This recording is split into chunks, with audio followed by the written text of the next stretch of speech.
Bonjour à tous, ici Denis pour le collectif Réinfo Liberté Oise.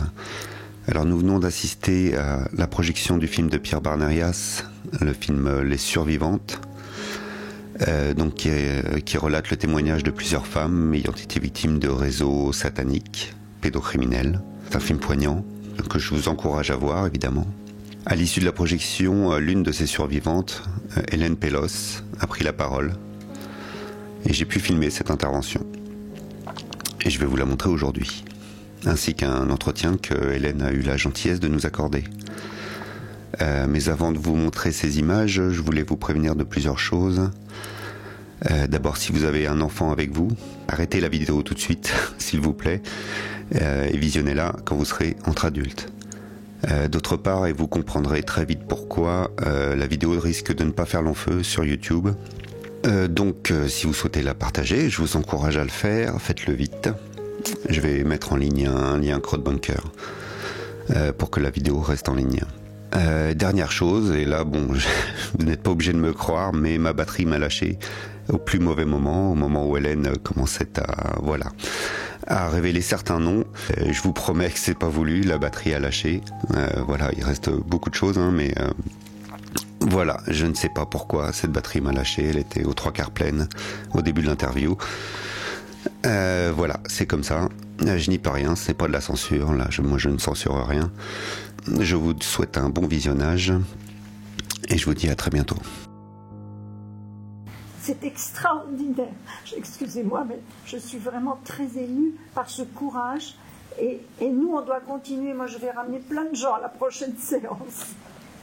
Mais vous avez raison. En fait, Pierre, c'est un prêtre. Il a donné sa vie pour ce combat. Il est prêt à mourir. Il faut que vous sachiez que la plupart d'entre nous, on a fait l'objet de tentatives de meurtre. On est protégés par le ciel. Je ne peux pas vous le dire autrement. Je veux vous dire des choses, les amis. Parmi les 8 survivantes, plusieurs ont été violées dans des rituels sataniques où il y avait le président François Mitterrand. Les enfants de Dalila, qui est la mère Courage qui témoigne, sont torturés dans des rituels qui ont lieu sous la pyramide du Louvre avec le président Macron. Il faut que vous compreniez quel est le niveau de mal qui sont dans les sociétés aujourd'hui. Ce n'est pas un problème de gauche ou droite. Vous comprenez? Aujourd'hui, on ne peut plus arriver à la tête de ce pays sans être corrompu à ce niveau-là. Et on a besoin de votre aide. Nous, on a témoigné. On a accepté de tourner les images. Moi, j'ai fait l'objet d'une tentative de meurtre par onde. La veille du jour, j'ai parlé à Pierre. Et ensuite, une fois que j'ai tourné les images, ils m'ont brûlé le sexe à distance, toujours avec des ondes. Voilà, j'ai souffert dans ma chair, comme c'est pas permis. Mais bon, ce soir, vous êtes là. Il y a au moins quelques personnes pour entendre ce qui s'est passé.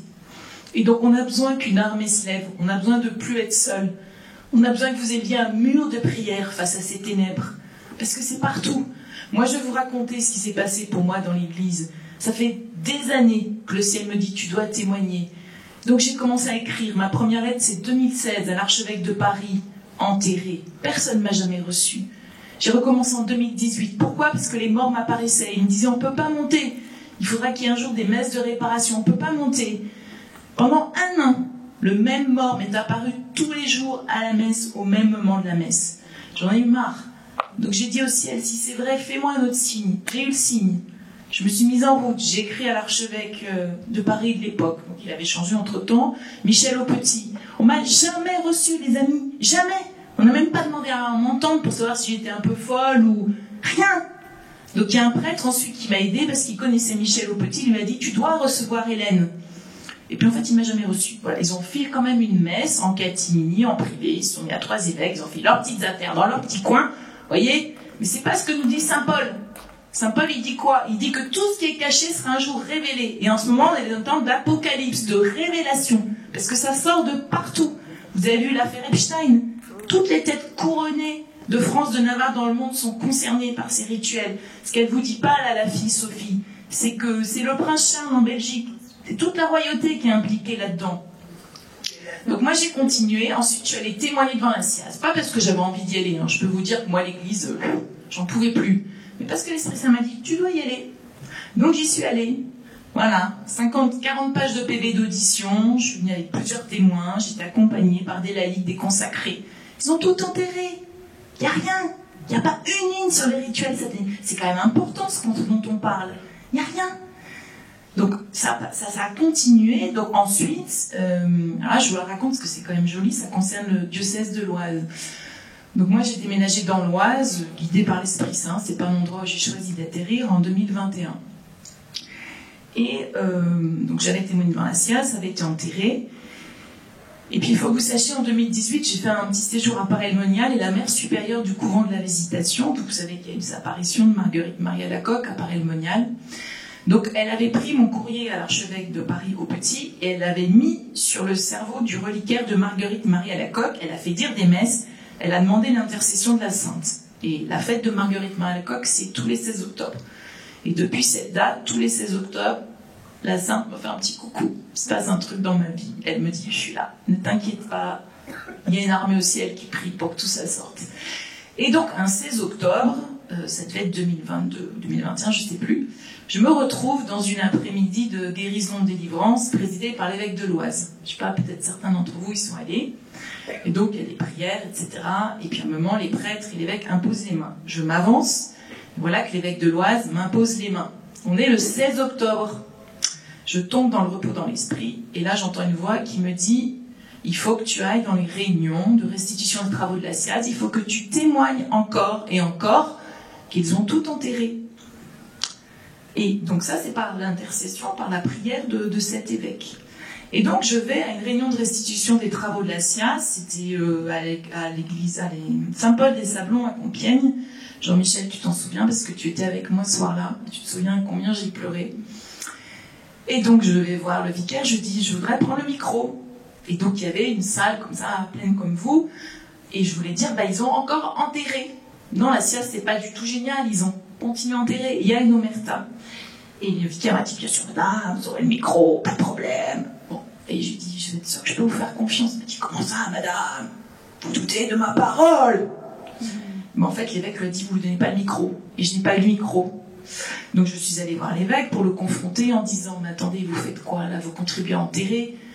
Parce que moi, je ne peux même pas témoigner là devant les gens en leur disant, voilà ce qui s'est passé. Parce qu'on m'empêche, on ne me donne pas le micro. Pas comme ce soir.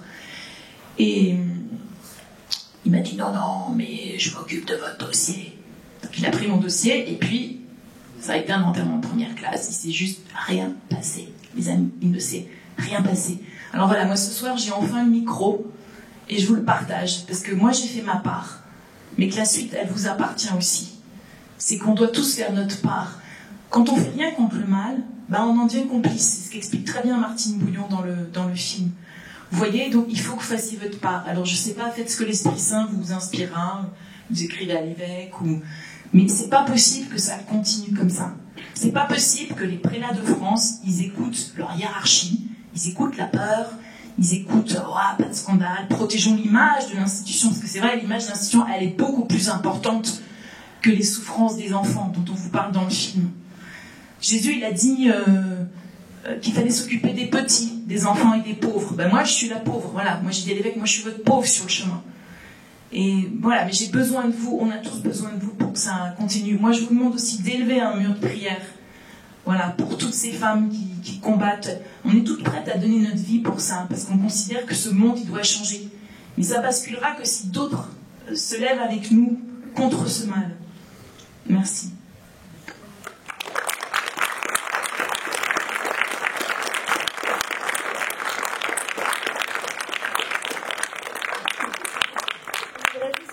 Pour vous, vraiment tous, qu'on prenne justement ce courage que nous demandez de prendre.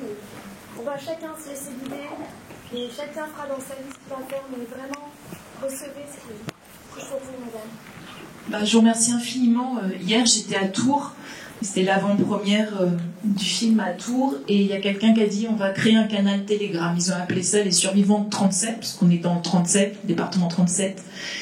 Et ils ont dit, on va s'inscrire sur ce canal et si vous avez besoin, voilà, pour soutenir, pour manifester. Et ça nous a tous beaucoup touchés.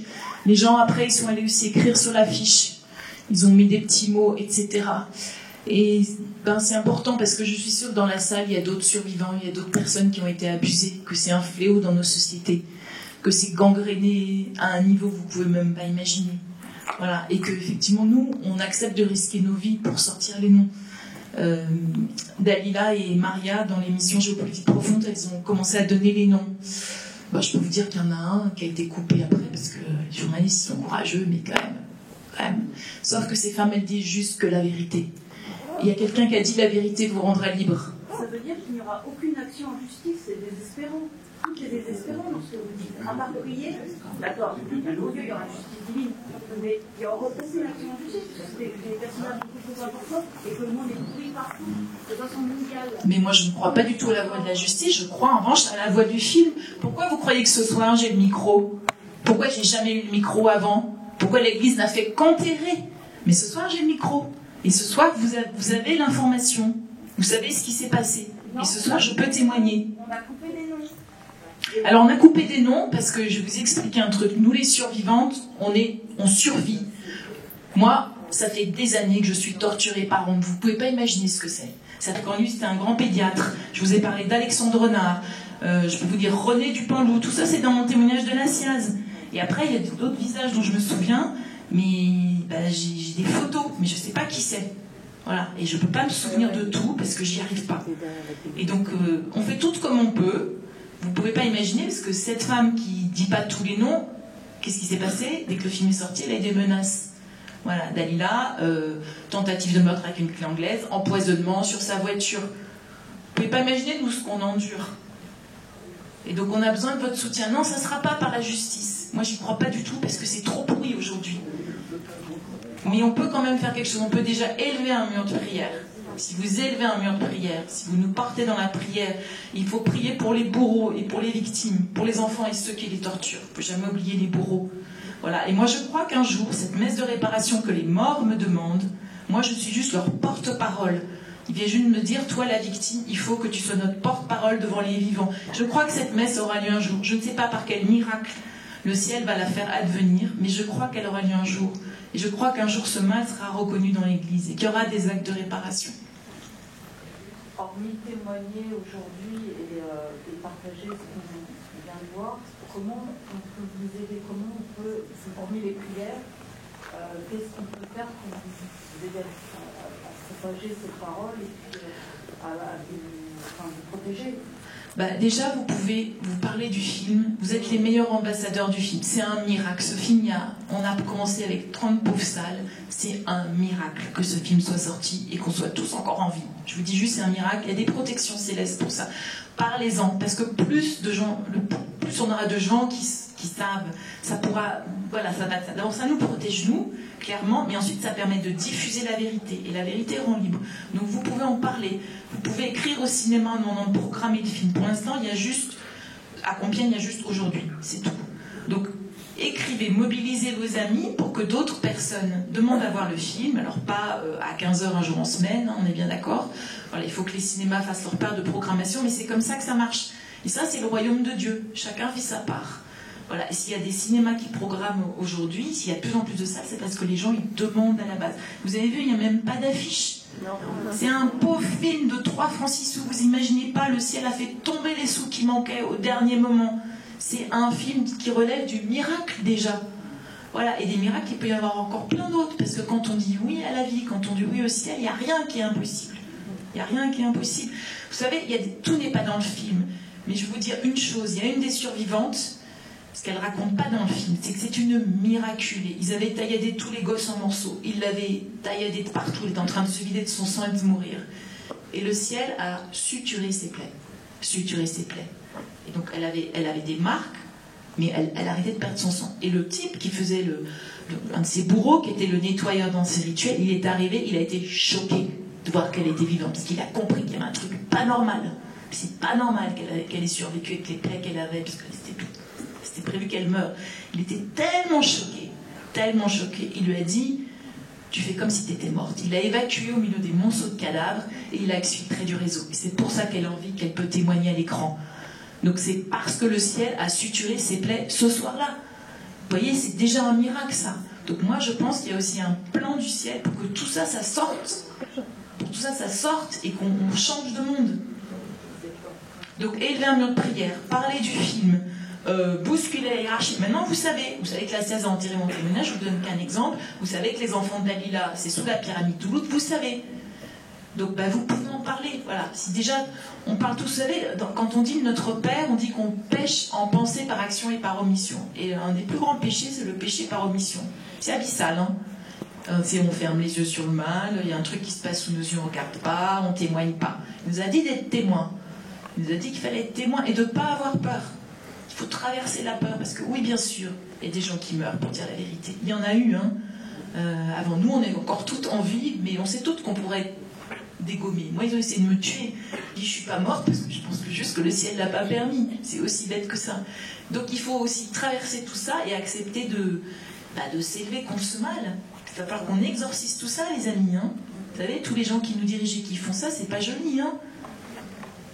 Vous estimez qu'il y a encore combien d'enfants Je ne peux pas vous dire, mais c'est énorme. Il faut que vous sachiez que les rituels MK, on fait ça dans tous les milieux. On vous programme pour être esclave sexuel, comme un hooker, pour être espion. On programme pour tuer, ce qui était mon cas. On peut vous programmer pour tout un tas de trucs. Et on fait aussi des programmes MK Église. Donc on vous programme pour devenir consacré, vous êtes infiltré. Moi j'ai des visions parfois comme ça, les consacrés, je les vois hein, dans le réel, il y a quelqu'un devant moi, puis je vois ils ont des pieds de bouc. Le Seigneur me dit regarde, c'est quelqu'un qui a été programmé. Voilà, donc il y a une infiltration partout, dans tous les milieux. Et donc demandez à l'Esprit Saint de vous montrer. Moi je prie l'Esprit Saint, je lui dis montre-moi si la personne elle est sous contrôle mental ou pas, montre-moi. Demandez les charismes, demandez une nouvelle Pentecôte. Vous voyez, c'est qu'en fait, on n'ose pas assez. En fait, on n'ose pas assez demander. On ne pense pas que Dieu peut faire des miracles dans nos vies. Mais en fait, si, il en fait. Vous avez eu ce film pour dénoncer les personnes qui ont encore des choses à dénoncer. À qui s'adresser? Il n'y a pas de justice, il n'y a pas d'écoute, il y a... Que faire? Vous pouvez écrire donc, le site Les Survivantes, le site du film. Vous allez dessus, vous pouvez, il y a un truc de contact, vous pouvez témoigner. Depuis que le film est sorti, on a reçu des dizaines de témoignages de survivants et de survivantes qui disent moi aussi. Et je parle pas de viol là, je parle de rituels sataniques comme ce qu'on vous décrit dans le film.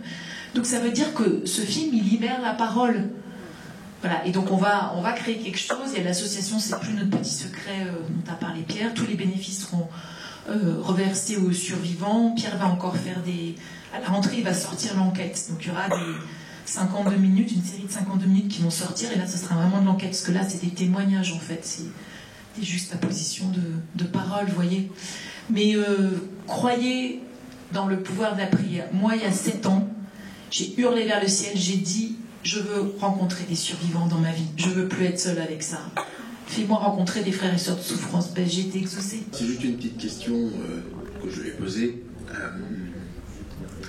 De par ma pratique professionnelle, je suis arrivé à comprendre, ou du moins c'est l'intime conviction que j'ai, que la manière dont l'on porte plainte, la manière dont on fait savoir l'existence d'un problème à l'institution policière puis judiciaire est un problème. Puisqu'en France, pour qu'une affaire soit portée en justice, lorsqu'il y a du pénal, il faut porter plainte. Et la plainte est gérée par le procureur, etc. Le problème, c'est qu'on n'a pas accès au dossier puisque la manière dont le procureur gère l'affaire avec les flics est secrète.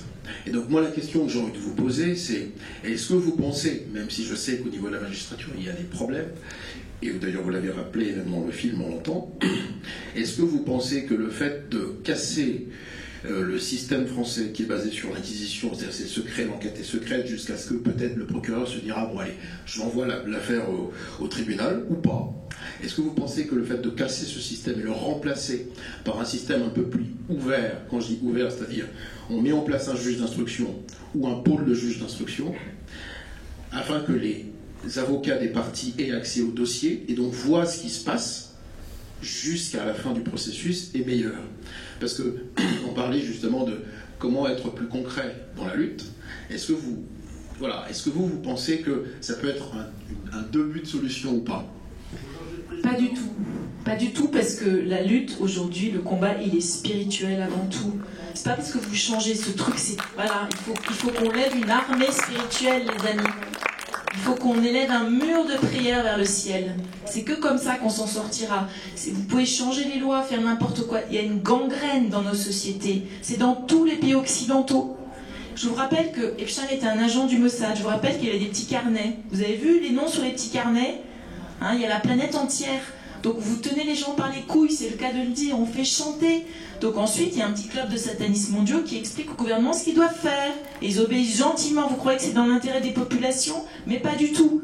Donc il faut élever un mur de prière. Moi, je ne sais pas comment faire autrement. Et il faut parler, il faut avoir le courage de parler. Moi, j'espère que ce qu'on a essayé de faire avec ce film, le fait que nous, on ose parler, voilà, qu'on brise la loi du silence. Vous savez, vous êtes menacés de mort, concrètement, on ne va pas se la raconter, c'est ça qui vous attend. Mais il faut savoir que s'il y a des gens qui vont tomber dans ce combat, il y aura des martyrs. Il y en a déjà et il y en aura encore. Mais il y aura aussi des protections. Parce que moi, je crois que le ciel en a marre. On a marre qu'on découpe les enfants en morceaux sur cette planète. C'est pas normal. C'est pas normal, il faut vraiment que ça s'arrête. Et si tout le monde parle, ils ne peuvent pas tuer tout le monde. Voilà. Oui, c'est tout simple. Là, c'est juste une petite question, parce qu'il me vient une idée. Est-ce que vous pensez que la petite Lola faisait partie d'un rite satanique ou que sa meurtrière faisait partie des personnes programmées dont vous parlez? Oui, à votre avis. Moi, je peux vous rappeler le type là, qui a égorgé un enfant à Annecy à un moment.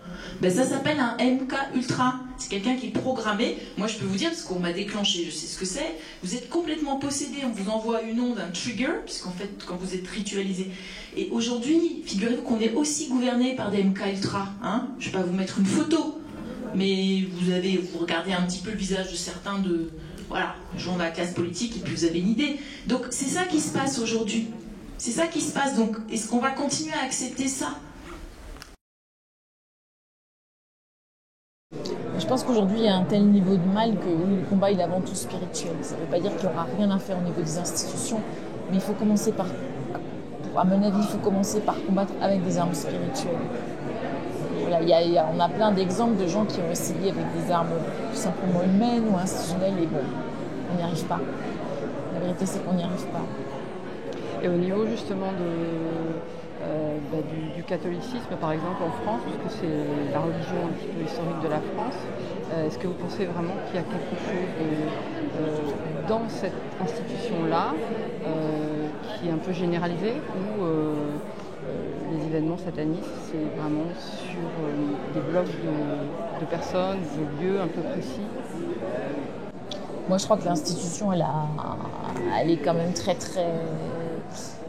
abîmée. Voilà, je crois qu'elle est déformée par tout un tas de choses. Il y a déjà cette histoire du principe d'obéissance qui en fait, c'est la porte ouverte pour des tas d'abus. Alors ça bouge, parce qu'il y a eu le bouquin de Dimas de Lassus, il y a eu beaucoup de... On commence à en parler, je parle vraiment d'abus dans les congrégations, dans les ordres. Je crois qu'il y a un énorme boulot à faire, oui, mais de toute façon l'Église elle est constamment en purification, c'est jamais fini. Je crois que là il y a vraiment besoin de nettoyage et de purification. Vous avez parlé de MK Ultra, est-ce que vous pouvez en parler davantage par rapport à ce que c'est vraiment? En fait, il faut voir qu'à partir de la Seconde Guerre mondiale, il y a eu des programmes développés par les services secrets, des programmes de contrôle de l'esprit, donc à base de privation sensorielle, de torture, c'est tout à fait avéré et reconnu aujourd'hui. Et ces programmes ne se sont jamais arrêtés, bien que les déclarations ils ont plutôt complètement empiré en fait. Donc c'est la porte ouverte à une véritable programmation de l'être humain à base de torture. C'est quelque chose de tout à fait scientifique, et ce serait compliqué d'expliquer comment ça marche.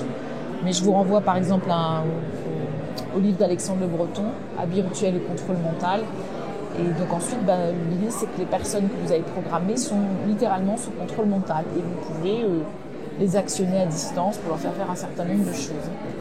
C'est quelque chose qui est toujours d'actualité et qui se multiplie. Ça se multiplie bien sûr. À travers le monde. Tout à fait, il y a des gens qui ont été dans ces programmes-là, qui aujourd'hui sont à des postes de pouvoir dans tous les milieux, et qui sont sous contrôle. Il n'y a pas d'autre expression. Et du coup, vous avez réussi à en sortir, si j'ai bien compris? Oui, on peut toujours en sortir. Après, moi, il m'a fallu énormément d'années d'exorcisme, de thérapie, etc. Il faut défaire les programmations. C'est très long et compliqué. C'est la source de beaucoup de souffrance au passage, mais c'est possible. Et du coup, vous avez malgré tout eu une carrière professionnelle assez importante, si j'ai bien compris. C'est quelque chose qui ne vous a pas freiné dans votre carrière professionnelle? Tant que je m'en souvenais pas, ça allait à peu près. J'avais quand même énormément de symptômes de stress post-traumatique. On va dire que je colmatais comme je pouvais. Et après, quand c'est sorti, c'est devenu très très compliqué. Voilà, le travail est devenu compliqué pour moi. Il y a eu des mois entiers juste entre la vie et la mort. Donc en fait, quand vous étiez à l'adolescence, c'est quelque chose, vous étiez sorti du réseau, vous avez fait vos études, votre carrière professionnelle. Vous êtes sorti, vous n'êtes pas sorti, vous êtes sorti, ça qu'on ne vous torture plus, mais en fait on continue à vous tenir par les ongles. Donc j'ai eu des formes de mini-tortures pas très fortes qui se sont déchaînées après quand j'ai commencé à comprendre. Mais en fait vous êtes tout le temps sous contrôle du réseau. C'est ça qu'il faut comprendre, c'est que même si les rituels n'ont plus lieu, vous êtes sous contrôle mental du réseau. Donc on vous pilote. Il n'y a que l'exorcisme pour vous en sortir, ou en tout cas la spiritualité. Il y a plusieurs choses qui marchent. Moi, j'ai pas fait uniquement des prières d'exorcisme. Je me suis beaucoup soignée avec les plantes en Amazonie, avec le docteur Jacques Mabille, avec les sons aussi. Donc les sons, les bols tibétains, les gongs, tout ça, ça aide aussi énormément. Mais effectivement, c'est un très long chemin. C'est pas quelque chose qui se fait rapidement. Est-ce que vous avez des conseils, des orientations, à part le livre de Le Breton, pour aller chercher des informations Alors oui, moi je vous conseille de vous abonner à morpheus.fr, morpheus.fr, parce que notamment vous avez beaucoup d'articles qui expliquent ce que sont ces armes électromagnétiques, ce que c'est le contrôle mental, comment ça marche à l'échelle individuelle, à l'échelle collective, les envoûtements collectifs qu'on subit tous. Voilà. Donc je pense que c'est important que les gens s'informent et sachent que c'est pas du tout de la science-fiction, mais voilà, c'est des brevets qui ont été déposés et c'est des choses qui sont malheureusement tout à fait communes aujourd'hui. Donc c'est quelque chose qui est consultable par la population, par le biais d'Internet? Non, je vous ai parlé d'un petit journal alternatif. Non, sur Internet, il y a beaucoup de nettoyage qui est fait là-dessus pour justement que les personnes n'aient pas l'information. Il faut savoir où aller. Il faut quand même aller chercher un tout petit peu. Merci beaucoup. Merci à vous.